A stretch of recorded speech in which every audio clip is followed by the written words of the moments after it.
I'm gonna use that in episodes. Sizzle best learn how to dribble or to pop a pistol. On Christ, they want your ice for beef fried rice. Some lost their life, tripe and godly. Crack was hardy, kids turn stick figures like Atari. Wait, some turn stick figures, but some turn six figures. Hey yo, that's just a taste of that me and Ayatollah album, Lazatola. You heard. If you want to hear that whole song, the link is in the comments and the description. Subscribe to my music channel. Hey yo, shout out to the bro Truth Parker. You heard. Make sure you check out that Truth Beyond These Walls podcast from the bro currently locked down in VA, giving us these fire stories. You heard. This story right here is basically a prequel to that Peso story that I just dropped last week called We Made America's Most Wanted. You heard. So I'm gonna link that story in the description of this video and in the comments so you could check that out in case you missed it. You heard. But this is the prequel to that. This is about the circumstances that led up to dudes doing brazen robberies and things of that nature. So make sure you check that out. You heard. Z-Man Suicide Polo with the ski man running around the hood like He-Man. Let's get it. When this car passes by me and throws on the brakes and swerves to the side, I'm immediately thinking Jack Boys.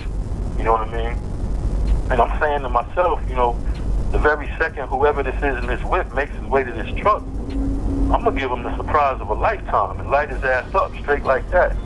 You know, lo and behold, it's Pesos though. He jump out the car with his hands up in the air. Yo, yo, yo, Truth, it's me, yo, it's me. So I'm like, yo, what the fuck is you doing up here? Like, don't you know the whole world is looking for you right now? And this nigga got a whole trunk full of hammers.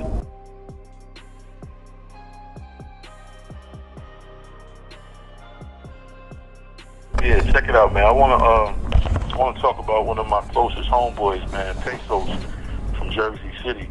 You know, he just told a story recently on your channel, you know, about one of the biggest gun store heists in Virginia history. You know, and he seemed to give you like all the intricate details of how the robbery all went down and what took place, you know, as far as him and his co-defendants, you know, and them landing on America's Most Wanted and what took place after they eventually got caught by the feds. You know, well, I actually spoke on this story briefly a few months back in a video called Mixtapes and Murders that I also did with you last. And in that story, you know, if you remember, I spoke on how the feds initially tried to tie me into that heist, especially in the very beginning stages of the investigation, you know, even though I wasn't involved. So let me also make that point clear. You know, I just wanted to shed a little light on that and then kind of put that piece of info out there for all who know or thought they may have had an idea of kind of what went down, but really don't know the full details of everything. And then for real, you know, because my homie, he already gave you his story and his version, you know, straight from the horse's mouth, I feel as though I could just go ahead and probably connect a few more dots on a few things that he might have missed out on or may not have even known. Either way, you know, that shit was a crazy fucking time, to say the least, you know, and a whole lot of things was happening all at once. So kind of bear with me, you know, and try to follow along the timeline as I run through the shit according to the best of my recollection. Now, for starters, you know, let me just say, you know, I really don't like mentioning folks by name, you know, and all that in my stories for a lot of reasons.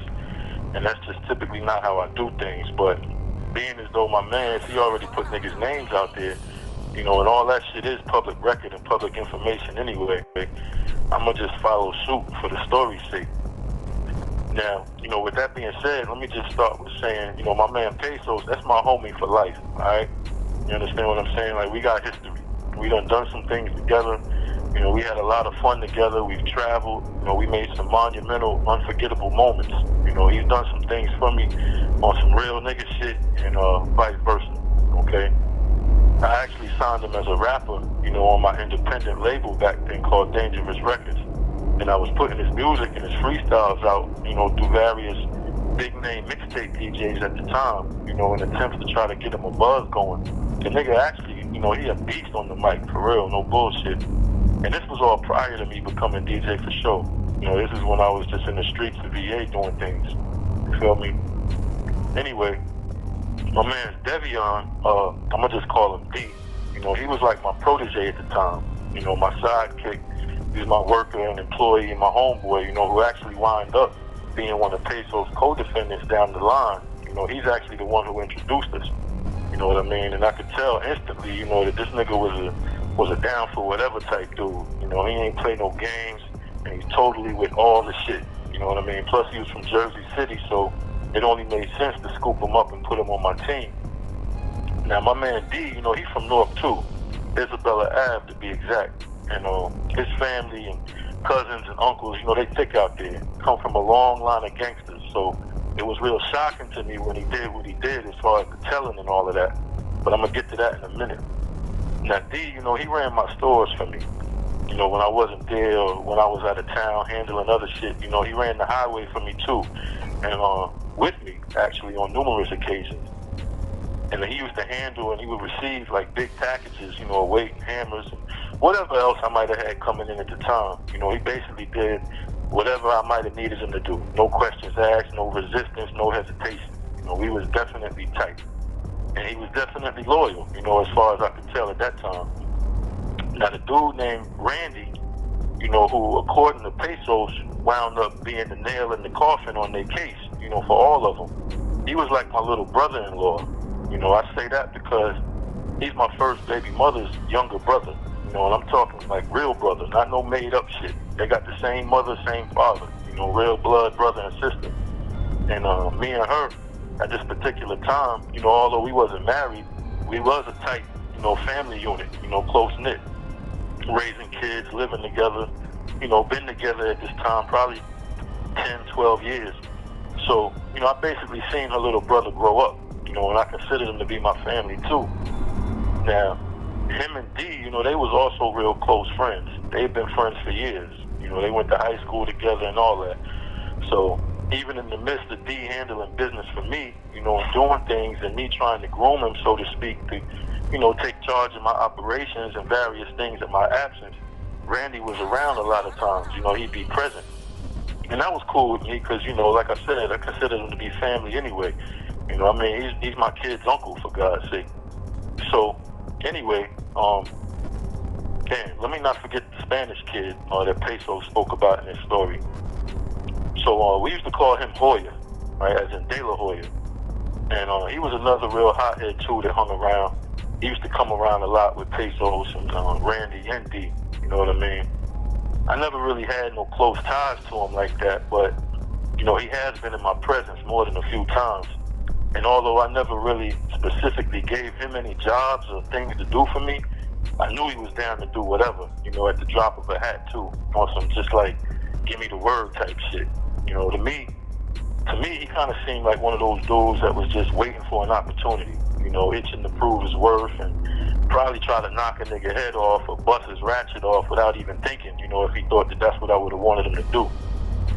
So anyway, you know, that's how I got to know all four of them dudes that pulled off that heist. Now, you know, just so I'm painting this picture clearly and you're getting a full understanding of how close this group of dudes are to me, like I said, there's my little brother-in-law, right? There's my sidekick and assistant, so to speak, that works for me and runs my establishments on a day-to-day basis. And then there's one of my artists that's signed to my label, you know, along with their tag team homeboy, who happened to be around us all the time. So, you know, I guess it was kind of obvious to think, especially after their identities started getting revealed, that I would have been involved with this heist, you know, some way, somehow. What the feds actually initially thought was that I had either masterminded it or I helped plan it. And, or maybe I even made the decision to do it and sent these niggas to go handle it. Either way, you know, they felt as though I played a major role in it. And it really actually brought some tremendous heat on me and everything and everybody that was around me at the time. So this is how the shit went down, you know, as far as I can remember. Like, it started, you know, with, like, you know, I've said this many times before. I've always been into the gun trade. You know, and ever since I first stepped foot in VA, I found out hammers was cheap, you know, and easy to get my hands on. So I was running them shits up and down I-95 on a regular basis, you know, and I'm stacking paper doing it. So through the course of my runnings, you know, unfortunately, I also acquired a lengthy felony record, you know, and a reputation with not only the streets, but the authorities as well, as being someone who was always probably considered to be armed and dangerous, and known to have access and be in the possession of a lot of firearms and weapons. I said that to say, when the shit jumped off, I was probably already on their radar to begin with. And then my man D, he was the first one to get caught. He was the driver. And I think somehow he must have dropped a phone or something in one of the cars, or the license plates on one of their getaway cars was somehow tied to him or whatever. But he implicated the others, so that in turn kind of set off a whole chain of events and a nationwide search. And, I suppose after researching who these suspects were and who they was affiliated with, and where they was all from, and the places they be at and frequent the most, I probably looked like the common denominator between everybody. Then on top of that, my history of, gun busting and firearms trafficking, I mean, there's no doubt about it that they thought I was involved. Now, before I go any further with that, though, let me back up for a second and talk about two major events that took place, shortly before the robbery even jumped off. Now, if my memory serves me correct, this is probably like late 03 to early mid 04, because I remember the robbery was in January of 05. Now, for one, there was an incident that jumped off at my store, the Lions Den, where D got shot in the stomach in the middle, inside the building. Now, in this building, this is where I had my office.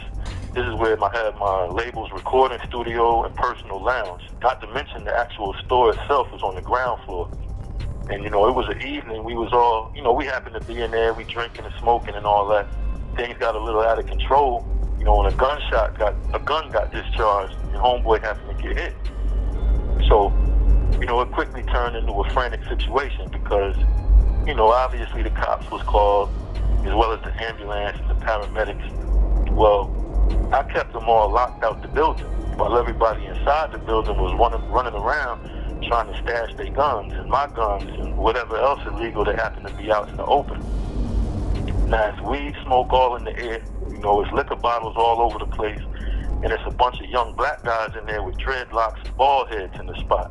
And one of them laying in the middle of the floor bleeding profusely from a gunshot wound.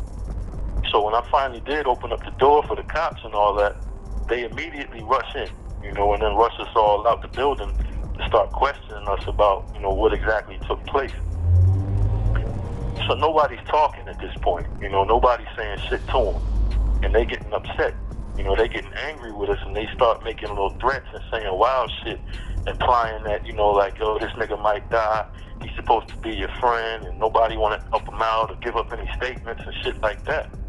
Well, it wasn't that at all. It was really just the fact that, we gangsters, man. We don't do no talking to the police under no circumstances. Whatever took place in that building, that shit would get handled and settled on our own time. That's just how we got down. So what wound up happening, is when we was finally allowed to leave the premises, me and one of my other main dudes, we made our way to the hospital to check on D. Well, in the process of doing that, the police, they was going all through the building. All right, they were searching, I guess, for clues and other illegal shit, I guess. And I say that because, when I finally did return to the building later that night to start cleaning up, a couple of the guns that had been hidden during all the melee, they was now just laying there, like on one of my countertops, as to give me a message like, yeah, we found your guns, you know what I mean? But they ain't take them, though. They just kind of left them right there. Kind of, I guess, to let me know that they found them. That shit was crazy. I mean, I ain't never seen or heard of or experienced no shit like that before, And nothing ever came out of it at that time. Shit was weird as hell. Whatever it was, though, I'm more than sure that, if it wasn't already, surely now the Lions Den was under the scope and on the radar of the authorities. Not to mention, I didn't know it at the time that I got the building, but it was a federal building right across the street from us. And all this came out in the investigation of the robbery, because Pesos, he told me that, when they finally caught up with him, they actually let him know that they had eyes on all our activities at the store for a while up until that point. And I ain't had no clue we was being watched or monitored. Had I known that, I would have definitely chose a different and better location to open up shop. Now, the second event that took place, was a few months later. This is when my store, the Lions Den, got raided. you know, and I decided to go on the run. Now, when that took place, you know, I just so happened to be out of town. I think it was Kentucky, if I'm not mistaken. And I have all my artists that's on the label. You know, we was out there for this little hip-hop event for up-and-coming artists, and we were scheduled to perform at a couple different venues out there. So Pesos and D, they both with me, along with a few other people. You know, and as it turns out, when we left VA that morning and headed out, you know, it was a lot of shit that still needed to get done before we could actually get on the road. You know, and we was rushing. So I got niggas like running around in all different directions, doing this, doing that, picking up this, picking up that, you know, and we all managed to meet back up at the store so we could pile into this big 10, 15 passenger van that I rented for the trip. So anyway, you know, somehow or another, I can't remember exactly whether it was me or if I had delegated locking up the spot to D, because he had his own set of keys too. But somehow or another, the front door was left unlocked, and we go off on our trip. Major mistake. Now, mind you, I notified all my neighbors at the time, you know, which there was a restaurant on one side of me, and then there was a little bar and club on the other side of me. I told them both that, you know, I'd be leaving for a few days and that the store was closed, so if anybody asked, to let them know I'd be returning the following Tuesday to open back up. And I hung a big sign, you know, in the front window and on the door stating that we was closed and, you know, I'd return in a few days. Well, as it turns out, customers were still coming as usual, you know, and they didn't really take notice to the signs, or maybe they was just totally oblivious to the fact that the lights was off and nobody was there to assist them. But customers are still actually coming in and out the store because the door was unlocked. So my neighbors, they happened to see that, you know, and they know that we wasn't there. So they called the police, you know, I guess thinking that somebody must have broken in and they was probably stealing things. So the police arrived, and I guess, you know, they proceeded to do a little welfare check or whatever. Now, what they supposed to have done in that type of situation was when they realized that nobody was there, you know, to try to locate some contact information for the owner, which would have been myself, and notify me that the building was open and what was going on. And if they weren't able to contact me, then they were supposed to just simply secure the building so nobody else could just walk in and out. You know what I mean? But that's not what they did, though. They actually started snooping around the building, you know, opening up drawers behind the counter and shit like that. And they happened to stumble onto some weed that was bagged up, because I used to pump trees out of there like a dispensary. You know, and they found a gun that I used to keep near the register behind the counter at all times. So with that, you know, they decided to call in some more officers to assist them in doing a more thorough search of the building. Well, at that time, you know, in my office upstairs, I used to keep these big plastic, airtight, stackable bins, you know, for when I would receive like really big packages. And, you know, I would break all the shit down and store it in these bins until I could get it all sold off.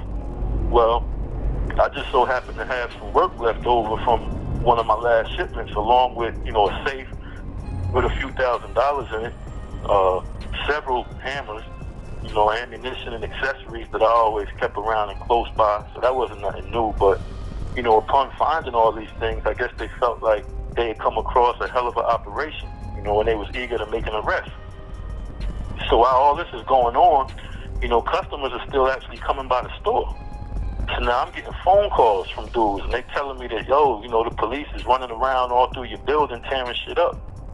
So instantly my heart dropped, you know, because I know what's inside the building, you know, and all I could think about was going back to jail for a long time, you know. So I immediately gathered up everybody that came with us, you know, on the trip, broke the news to everybody, and then made the decision to cut the trip short and head back to VA ASAP, so I could figure out, you know, what happened and decide on my next move.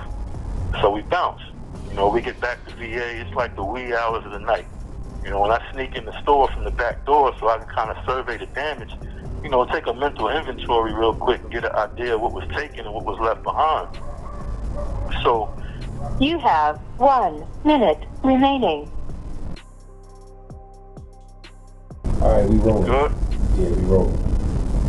Alright, so, yeah, it was obvious to me at that point, you know, that they found all the work, located all the hammers, you know, they took the safe out along with some other things, you know, so in that very same moment, you know, I made the decision that I was going to bounce, you know, and head back up north for a while till I figure out my next move.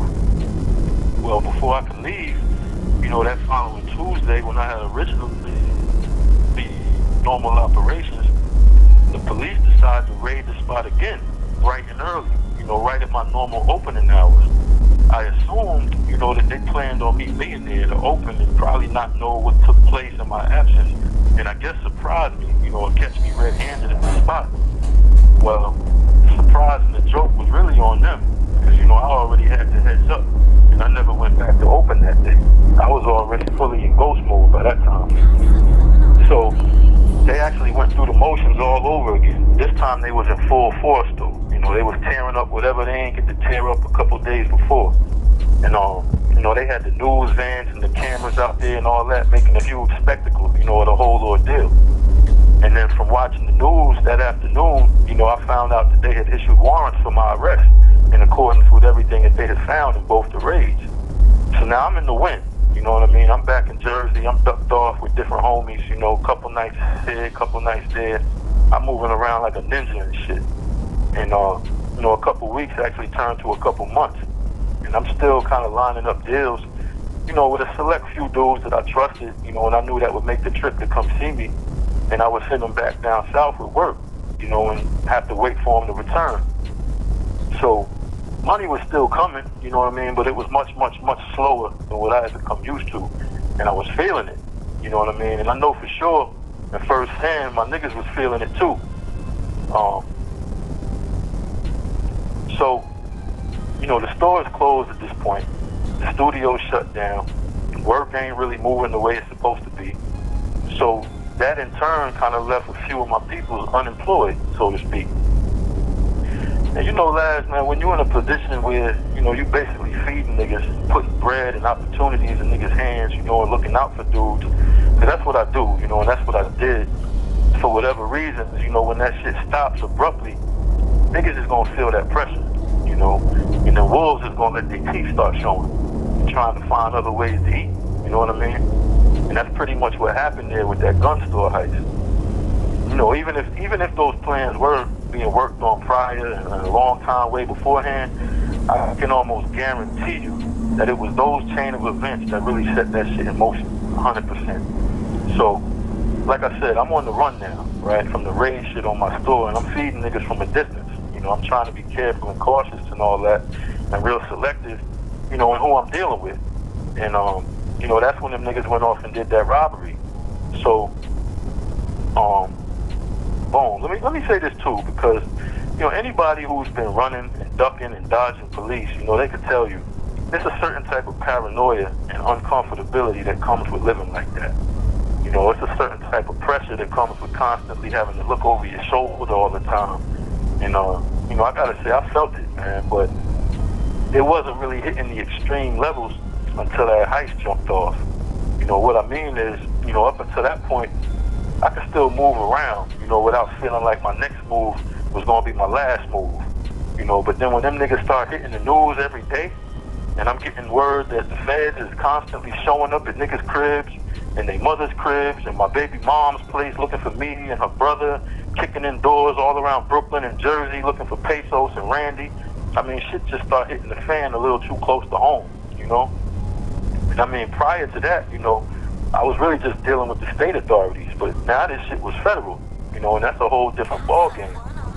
So I'm in Irvington, right, on this particular evening. I'm sitting on the block where one of my peoples live, and I'm in my truck. You know, I'm ducked off, so you can't really see me in it. And I'm rolling up a blunt, you know, and it's a car that it passed me and then immediately throws on the brakes, you know, and swerves to the curb after passing by me. Now, like I said, I'm in a truck, but it's a very noticeable and unique truck at the time, you know, in the sense of if you've seen it and you know me, then you know it's my truck, no mistake about it. You know, plus it had VA tags. Now, mind you, I'm already paranoid, you know, and I'm watching everything and everyone. I'm aware of everything going on around me, you know, and I still keep the heater on me tucked at all times. So when this car passes by me and throws on the brakes and swerves to the side, I'm immediately thinking Jack Boys, you know what I mean? And I'm saying to myself, you know, the very second whoever this is in this whip makes his way to this truck, I'm gonna give him the surprise of a lifetime and light his ass up straight like that. You know, lo and behold, it's Pesos though. He jump out the car with his hands up in the air. Yo, yo, yo, Truth, it's me, yo, it's me. So I'm like, yo, what the fuck is you doing up here? Like, don't you know the whole world is looking for you right now? And this nigga got a whole trunk full of hammers. You know what I mean? So we chop it up for a second. And I tell him to follow me to my man's crib so we can talk. Now, mind you, I already been following all the news and the updates about the case. You know, I'm already hip to the fact that D was caught and the Spanish kid Hoya was in custody too. You know, I already know the feds is looking for any other accomplices, you know, and they going all over everywhere, including my crib, my baby mom's crib, looking for Randy, which, you know, is my little brother-in-law, and Pesos, who at this time is both now most wanted fugitives. You know what I mean? Phones was getting tapped, all that. You know, I think I was buying a new burner phone and changing my number like every other day at that time. So anyway, you know, he telling me that he got to go to Jersey City to handle some business. And I'm telling him, you know, trying to convince him not to go because I know that the boys is going to be all over his ass in a heartbeat. So I'm telling him just chill. You know, let me make some calls. Let me holler at a few folks. You know, you can chill with me here in North and I can get you whatever you need, you know, for the time being while we figure out the next moves to make. But he was determined though. So when he hit me that evening, you know, that was the last time I seen him. You know, until I seen his face on the news again with the caption saying, fugitive from VA in custody, caught in Jersey City. So now the only one left was Randy. You know, and I ain't even gonna really get into what it took for him to evade capture for as long as he did. Let's just say that overall, you know, it was a lot of work put into that, and he was pretty safe for the most part. You know, that is until he decided to turn himself in, but that was further down the line. In the meantime, you know, weeks are going by, and I'm still making my little moves here and there in Jersey. But now I'm actually taking quick little trips back down to VA on some in and out shit. You know what I mean? The heat's still on too though, because the feds, I mean, they was being relentless in their search. You know, not leaving no stone untouched, so to speak. And I wound up doing some real stupid shit, you know, and trying to drop by my baby mom's crib for a hot second, knowing good and goddamn well that the shit was under heavy surveillance. You know, so the feds, they actually waited for me to come out, and then they jumped out on me, you know, from the bushes, behind cars, you name it.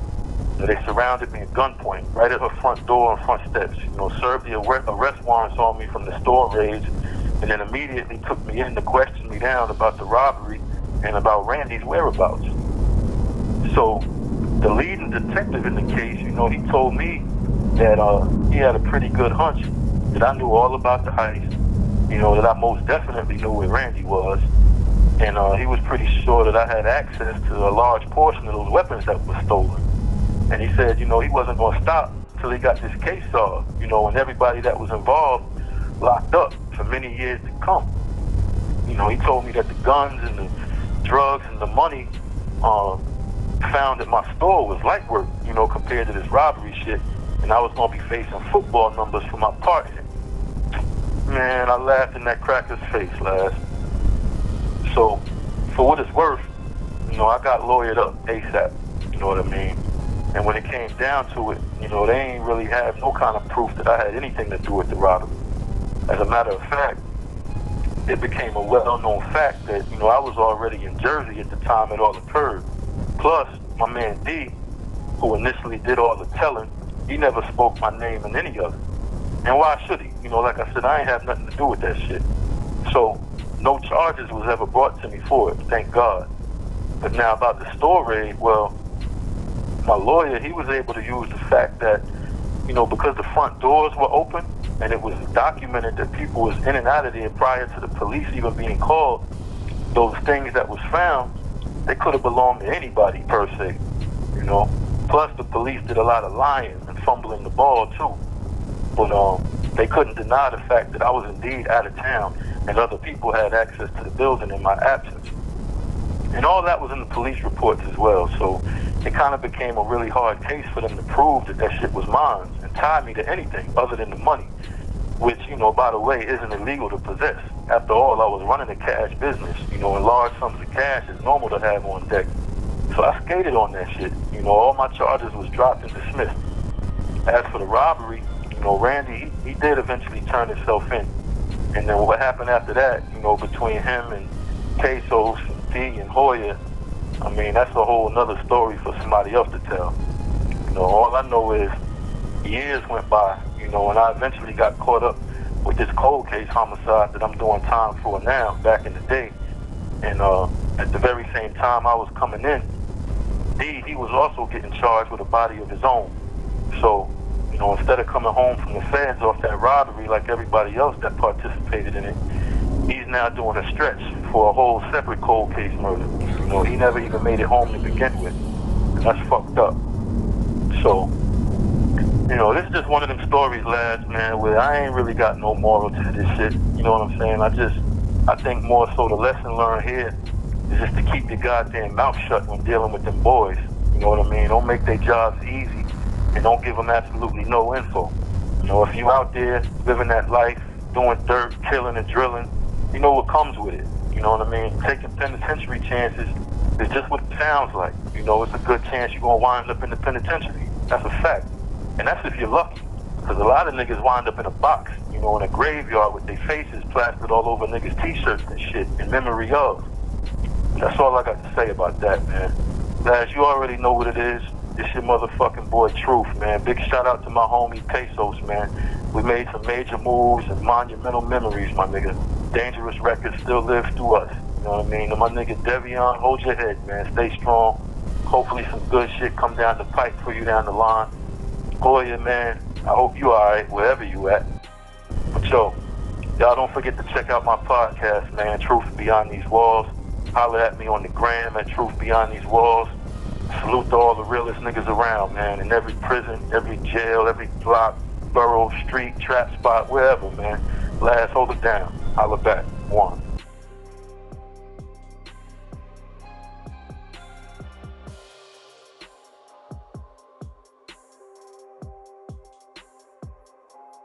I'm gonna buy you a diamond so big, it's gonna I be reading the Forbes, I'm deceived no more. Famous old rig, we all could live. Sig in the test, in case they test. I'm the only one left, I guess. My stress, mega, till the white man pull a lever. I'm a comfort forever, comfy in the leather.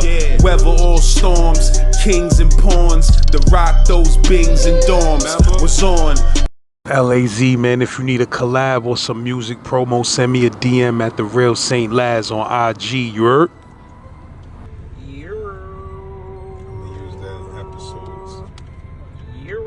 Hey, yo, and make sure y'all subscribe to my music channel, you heard? I'm getting it popping. I'm over there uploading my best of my best music, as well as new music like this Life Through Galleries freestyle that I just did, you heard?